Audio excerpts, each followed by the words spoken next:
नमस्कार, मैं खड़ा हूँ यहाँ पे अभी परतावल में। हमारे साथ कुछ यहाँ पे कुछ युवा हैं, कुछ कार्यकर्ता हैं। जानेंगे यहाँ पे चुनाव में अभी क्या माहौल चल रहा है और किसकी सरकार बनती हुई दिख रही है। तो सबसे पहले अपना मगर सुनील कुमार सिंह। अच्छा सुनील जी, अगर देखा जाए अभी क्या माहौल चला पूर्वांचल में और यहाँ पे आपके क्षेत्र में? हमारे क्षेत्र में यहाँ पे बीजेपी की सरकार बनेगी पूर्ण बहुमत से, और यहाँ की जनता योगी जी को फिर दोबारा चाहती है कि केंद्र प्रदेश में सरकार उन्हीं की बने। अच्छा, अभी अखिलेश यादव कह रहे हैं कि हम लोग इस बार पूर्ण बहुमत में प्रचंड बहुमत में 300 पार कर रहे हैं। तो क्या लगता है उनके वायदे में कितना? नहीं, थोड़ा इतना सीट निकलेगा। जा रहा बीजेपी की सरकार बनने के लिए। अखिलेश सरकार थोड़ी फिर आ जाएगा। अभी नहीं आएंगे, अभी आएंगे नहीं। वो बीजेपी की सरकार बनने जा रही है।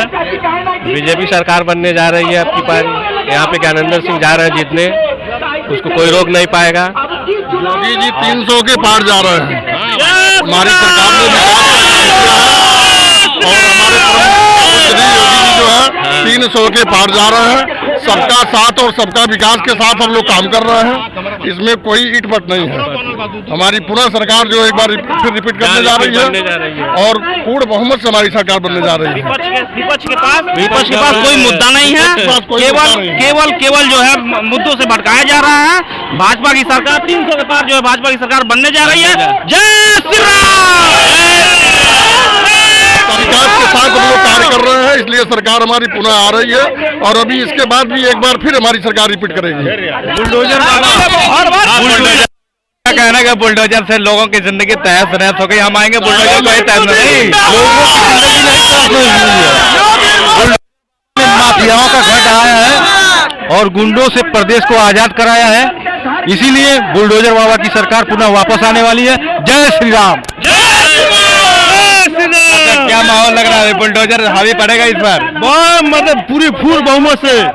कितनी सीटें आ रही है भाजपा की? हाँ, कितनी सीटें आपकी आ रही है? अब भैया हम अंग्रेजी नहीं बता पाएंगे।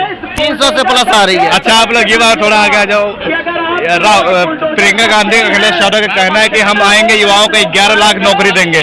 तो क्या लग रहा है उनके वादे में कितना दम दिख रहा है? उनके नौकरी देने से या बहलाने फुसलाने से ये यूपी की जनता इतनी बेवकूफ नहीं कि उनके बहकाए में आ जाएगी। ठीक है ना, सबको मालूम है कि हिंदू वाहिनी कभी भी योगी जी की समर्थन करती है, करती रहेगी। और आने वाले भविष्य में हम युवा पीढ़ी है, मतलब हमेशा आने वाले जब तक बुजुर्ग है मर जाएंगे तब तक बीजेपी का समर्थन करते रहेंगे। जय श्री राम। अखिलेश यादव कह रहे हैं इस बार युवाओं को भाजपा ने बहुत गुमराह किया, रोजगार नहीं दिया। तो मैं आऊंगा, रोजगार 11 लाख रोजगार प्रोवाइड करवाऊंगा। तो क्या लगता है अखिलेश यादव की बातों में कितना दम दिख रहा है? इससे पहले उन्हीं की सरकार थी। अब आप खुद अनुमान लगा लीजिए, अगर वो रोजगार दिए होते तो इतना बेरोजगारी होता ही नहीं। अब कोई ऐसा नहीं है कि 5 साल में सबको रोजगार दे दे। एक बार और मौका दीजिए, सारे रोजगार के अवसर खुलेंगे, सबको रोजगार मिलेगा। रोजगार के बारे में एक बार बोला। एक मिनट। ग्रेजुएट प्लस डिप्लोमा हम है, ठीक है ना। यहाँ पे बेरोजगारी में सब खा के घूम रहे हैं। यही बात हमसे बताना है, चाहे मतलब अखिलेश जी हो, चाहे कांग्रेस पार्टी हो, अन्य पार्टी कोई भी हो, उनसे ये कहना है मतलब 4 बीबियां कॉमेडी आई थी ना, 4 बीबियां और 40 बच्चे। बेरोजगारी की बात है तो योगी मोदी की गलती है। अब तक वो कहाँ थे? योगी मोदी की बोलते हैं बेरोजगारी की अगर जो दिक्कत है तो वो ये बताइए, एक आदमी रह के जो भी होता हो 40 बच्चे ऐसे लेके 5 साल में, ये बताइए बेरोजगार के बीच में जो बात कर रहे हैं, जो भी बेरोजगार के विषय में बात कर रहे हैं, ये बताइए वो अब तक कहाँ थे? जिंदा थे? है भी तो कहाँ थे? सिर्फ जब चुनाव आता तब बोलते हैं रोजगार देंगे, ये देंगे, वो देंगे। योगी मोदी की गलती है यहाँ पे तरीके। देश की 130 करोड़ आबादी में सिर्फ 2% सरकारी नौकरी है। अगर कोई भी सरकार आए, अगर कह दे कि हम सरकारी नौकरी देकर के रोजगार खत्म कर, माने बेरोजगारी खत्म कर देंगे, ये संभव नहीं है। आप देखिए 2% लोग अगर सरकारी पद पर बैठेंगे तो बेरोजगारी तो रहेगी, लेकिन ये सोचिए कि सरकारी नौकरी के अलावा भी उद्योग धंधे हो गए। जब हमारे यहाँ निवेश आएगा, बड़ी बड़ी कंपनियां आएंगी तो लोग अपने आप रोजगार पाएंगे। अगर एक ठेला लगा करके सब्जी बेच रहा है, वो भी सेल्फ डिपेंड है, वो भी अपना रोजगार है। ये मतलब नहीं है, अगर वो भी स्वतंत्रता पूर्वक अपना धंधा कर पा रहा है तो वो भी एक रोजगार है। कहने का मतलब ये नहीं है कि आप सबको सरकारी नौकरी भर देंगे। दुनिया की कोई भी सरकार आए, हर आदमी को सरकारी नौकरी नहीं दे सकती है। बेरोजगारी का मुद्दा अगर कोई इस तरीके से उठा रहा है तो सारे मुद्दे गलत हैं। जितना रोजगार सरकार ने दिया है कम नहीं दिया है, लेकिन सरकार को अपनी अर्थव्यवस्था भी देखना है, समझ रहे हैं ना। बेरोजगारी का कोई मुद्दा नहीं बचा है। और गुंडा और माफिया जो उत्तर प्रदेश में निवास करते थे, हमारी सरकार पूज्य योगी आदित्यनाथ जी की सरकार ने सारे लोगों को जेल में ठूसने का काम किया। और हमारी डबल इंजन की सरकार जो है, आज 2 साल से इस कोविड काल में डबल इंजन की सरकार जो है, सेंट्रल गवर्नमेंट और स्टेट गवर्नमेंट दोनों मिल करके हर गरीब परिवार को जो है डबल हम लोग खाद्यान्न दे रहे हैं। इसलिए मैं कह रहा हूँ पूरी तरह से दावे के साथ कि आने वाली सरकार पूर्ण बहुमत से बनेगी और 300 के पार हम जाएंगे। अखिलेश यादव कह रहे कि मैं आऊंगा या कि सिग्नेचर में 11 लाख नौकरी दूंगा युवाओं को। अखिलेश यादव का कहना कि सरकार में आते ही एक ही सिग्नेचर करूंगा, 11 लाख युवाओं को रोजगार सरकारी मिलेगा। तो क्या लगता है उनके जो वादा है बातों में कितना दम दिखता है? जनता भरोसा करेगी? सरकार उनकी, ये जनता ने उनकी भी सरकार चुनी थी। अगर इतनी नौकरियां रोजगार वो दिए होते तो आज शिक्षा मित्र और अध्यापक की जो फर्जी तरीके से उनकी नौकरी लगी थी, आज वो घर नहीं बैठे होते। ये सबसे बड़ी बात ये है। और रह गई यार बीजेपी की सरकार, तो आप इस भीड़ को देख सकते हैं कि लाखों की संख्या यहाँ पे लगी है, तो आप इजी यही अनुमान लगा सकते हैं बीजेपी की सरकार कितनी आएगी, कितनी सीटें आएगी। योगी जी ये बता दीजिए यार, यूपी की जनसंख्या लगभग 28 से 30 करोड़ है ना। 25 से मैक्सिमम इस समय 30 करोड़ है, अभी 22 में बढ़ता जा रहा है भाई। ये बता दीजिए आप, अगर जो युवा को अगर जो जनसंख्या 11 लाख में ही देंगे तो बाकी युवा की कितनी जनसंख्या, आप कभी सर्वे किए हैं? वो जनसंख्या कम से कम 50%, मतलब वैसे बेरोजगारी बैठी है। ऐसा बेरोजगारी की बात करते हैं तो बेरोजगारी को योजना दे लिए है कहाँ? कोई भी सरकार पूरे दुनिया में बात कर रहा है, इतनी बड़ी जनसंख्या को चला नहीं सकता। योगी मोदी के अलावा ऐसा कोई पैदा नहीं हुआ जो कि मतलब किसी को चला सकता है। इस देश को जो चला सकता है तो सिर्फ योगी मोदी चला सकता है। क्यों भाई गलत बोल रहा हो? कल प्रधानमंत्री मोदी जी आए थे इस जिले में, तो उनके आने से कितना प्रभाव पड़ेगा चुनाव में? उनके आने से जो है अभी तक भाजपा 300 पार कर रही थी, 350 प्लस है भाजपा की सरकार बनेगी, 350 प्लस के पार सीट पाएगी भाजपा।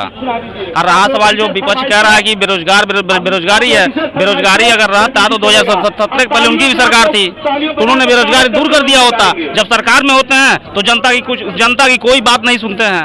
और रहा सवाल बीजेपी की सरकार में इतना काम हुआ, रोड देख लीजिए आप, रोड देख लीजिए, रोड कहीं भी आप देखिएगा तो रोड सब कुछ बन गया है। रोड के अलावा राशन देख लीजिए, राशन के साथ आवास देख लीजिए, सारी सुविधाएं, शौचालय का व्यवस्था हो गया। जो 70 साल में शौचालय नहीं मिला था लोगों को जो रोड पे जाते थे, बिजली का भी काम हुआ, काम दमदार हुआ है। राम मंदिर को लेकर अखिलेश यादव के चाचा जो है राम गोपाल यादव, उनका कहना है कि राम मंदिर को लेकर बीजेपी ने राजनीति की और अभी भी राजनीति कर रही है। चुनाव हुए से उसको मामले को लटकाया जा रहा, मंदिर में देरी हो रही है। अगर मैं आऊंगा, हम लोग सरकार में आएंगे समाजवादी पार्टी, तो 1 साल के अंदर मंदिर को बनवा के हम लोग पूर्ण कर देंगे। अगर उन्हें राम मंदिर में विश्वास नहीं है, अगर वो हिंदू कुल में थे, यदुवंशी हैं, मानते हैं उनको, तो मस्जिद, मदरसा और जो ये शमशान घाट जो उन्होंने बनवाया है मुसलमानों के प्रति, आखिर उसमें क्यों बनवाया गया? मंदिर, जब उनको मंदिर के लिए दिक्कत है तो उनको भी वो चीज नहीं बनवाना चाहिए था। तो सबसे बड़ी दिक्कत यह है कि वो हिंदुओं को तोड़ना चाहते हैं और साथ ही साथ मंदिर बनवा दिया भाजपा ने, तो अब ये कह रहा है कि मंदिर की राजनीति कर रही है। अरे वो विपक्ष से बोलना चाहता हूँ कि अभी तक वो कहाँ थे जिन्होंने गोलियां चलवाई? वो तो कह रहे, विपक्ष वाले कहते हैं सुप्रीम कोर्ट के निर्णय से बन रहा है मंदिर। तो सुप्रीम कोर्ट का निर्णय तो अभी क्यों नहीं बन पाया? 70 साल पहले क्यों नहीं बना? तब तक तो राजनीति का मुद्दा बनाया। मैं ये कहना चाहता हूँ कि अगर सुप्रीम कोर्ट के आदेश से बन रहा है तो ठीक है। उनकी पार्टी जब मुलायम सिंह की जी, तो गोली किसने चलवाई थी? गोली ने कहा हमने शांति स्थापित करने के लिए गोली चलवाई। लाठी चार्ज नहीं हो सकता था? भीड़ को अगर तितर बितर करना था तो लाठी चार्ज भी हो सकता था, गोली चलाना ही केवल ऑप्शन था। हमारे बीजेपी के नेता मारने की साजिश की गई थी उसमें। केवल हिंदू स्वर्गीय कल्याण सिंह ने इस्तीफा क्यों दिया था? अपने पद से स्वर्गीय कल्याण सिंह ने इस्तीफा राम मंदिर के लिए दिया था। क्यों दिया था? कि इन्होंने गोली चलवाई थी, तो उन्होंने माना कि हमने हमारी पार्टी साथी भंग की थी, चाहे जो भी थी, ये गोली चलवाएंगे और वो हमारे नेता इस्तीफा दिए थे। इसमें इससे बड़ी बात क्या हो सकती है? आप क्या बोल रहे हैं? और अखिलेश यादव क्या मंदिर बनवाएंगे? वो बोलते हैं मुस्लिम की लड़कियां मेरी लड़कियां और हिंदू की लड़कियां उनकी लड़कियां नहीं है। हिंदू होकर बोलते हैं मुस्लिम की लड़कियां मेरी लड़कियां हैं। वो केवल 20% की बात करते हैं, अल्पसंख्यक की बात करते हैं। वो हिंदू, आज तक कोई भी नेता था जो मंदिर में जाना तक जो अपराध समझता था। आज मोदी और योगी की देन है कि लोग मंदिरों में जा रहे हैं, पूजा अर्चना कर रहे हैं। और ये जो क्या कहते हैं, ये जो हिंदू बन के लोग घूम रहे हैं, विपक्ष के लोग, ये केवल अब हिंदुओं को लुभाने की साजिश हो रही है। अच्छा, आपने 80 बनाम 20 की बात की, उनका कहना है कि 85 बनाम 15 की अब हो गई चुनाव, तो क्या लगता है उनके 15 और 85 का क्या समीकरण है? उनका केवल बस यही है कि अल्पसंख्यक खुश रहे हैं, अल्पसंख्यकों का केवल हम काम कर रहे हैं, बाकी हिंदू को जो है एक तरफा जो है उनको हटा दिया गया है, बस ये जान लीजिए। और रहा सवाल भाजपा 350 पार आ रही है इस बार सीट लेकर उत्तर प्रदेश में। 15 में 85 तो बीजेपी की है, मोदी सरकार की 85 है। 15 की वो जो बात कर रहे हैं वो 15 में उनके एक राष्ट्रीय अध्यक्ष जो हैं ओम प्रकाश राजभर जी, वो 15 में 5 वही कटवा दे रहे हैं अपनी भाषा और अपने शब्द से। अपने रैलियों में वो जातिवाद की वह बात करते हैं और ब्राह्मण और क्षत्रिय को गाली दे रहे हैं। क्या वो हिंदू नहीं है?